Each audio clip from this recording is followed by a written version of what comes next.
Hi friends, అందరూ ఎలా ఉన్నారు? నేనైతే చాలా బాగున్నాను. ఇంకా అందరూ చాలా చాలా బాగుండాలని కోరుకుంటున్నాను. అయితే ఇప్పుడు టాపిక్లోకి వచ్చేద్దాం. ఈరోజు మన టాపిక్ హైపర్ టెన్షన్. అదేనండి, హై బ్లడ్ ప్రెషర్ అంటే అధిక రక్తపోటు అన్నమాట. కానీ అది బీపీ అని వాడుకలో ఉందిలేండి.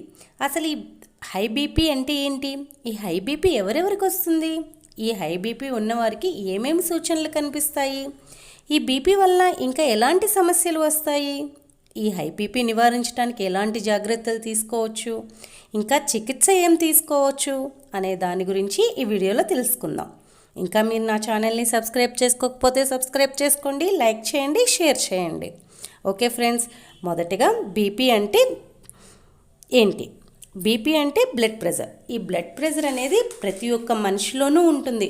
కానీ ఈ బ్లడ్ ప్రెషర్ ఉండాల్సిన దానికన్నా ఎక్కువగా ఉంటే దాన్ని హై బ్లడ్ ప్రెషర్ అంటారు, లేదా హైపర్ టెన్షన్ అని కూడా అంటారు. అదే ఉండాల్సిన దానికంటే తక్కువ ఉంటే లో బ్లడ్ ప్రెషర్ అంటారు. అదేనండి, చాలామంది వాడుకలో ఉంటుంది కదా, నాకు లో బీపీ ఉంది, నీరసంగా ఉంది అంటుంటారు కదా, దాన్ని బీపీ బ్లడ్ ప్రెషర్ తక్కువగా ఉన్నప్పుడు దాన్ని లో బీపీ అంటారు. సరే, అసలు బ్లడ్ ప్రెషర్ ఎంత ఉండాలి? ఎంత అంటే 120/80.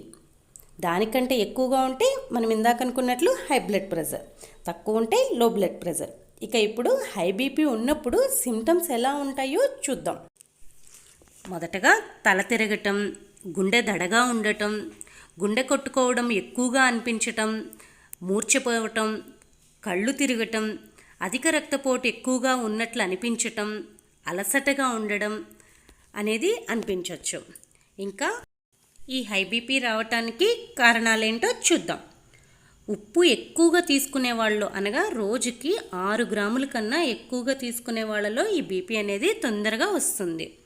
ఇంకా ఎక్కువగా వెయిట్, ఊబకాయం ఉన్న వాళ్ళలో ఎక్కువగా వచ్చే అవకాశం అనేది ఉంటుంది.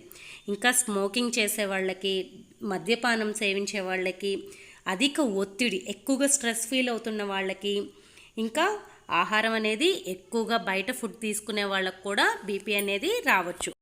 ఇంకా ఈ హై బీపీ ఉండడం వల్ల ఏమేమి సమస్యలు వస్తాయో చూద్దాం. ముఖ్యంగా గుండెపోటు లేదా పక్షవాతం రావచ్చు. ఇంకా మెదడులోని రక్తనాళాలు దెబ్బతినొచ్చు.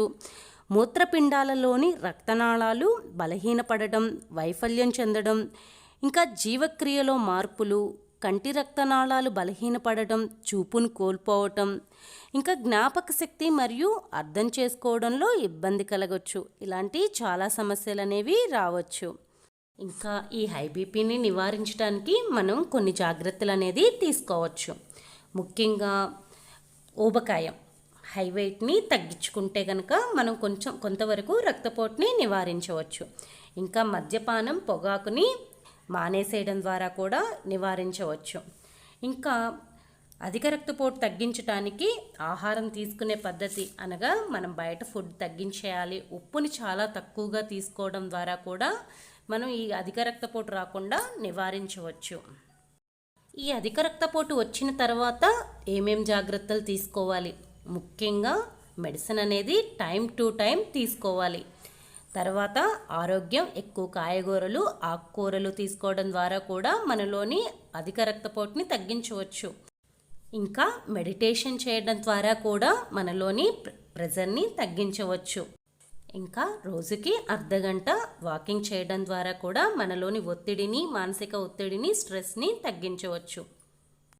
ఈ జాగ్రత్తలన్నీ తీసుకున్నట్లయితే మనము ఈ హైపర్ టెన్షన్ రాకుండా కొంతవరకు నివారించవచ్చు మరియు ఇతర ఆరోగ్య సమస్యలు రాకుండా కూడా కాపాడుకొనవచ్చు. Thank you.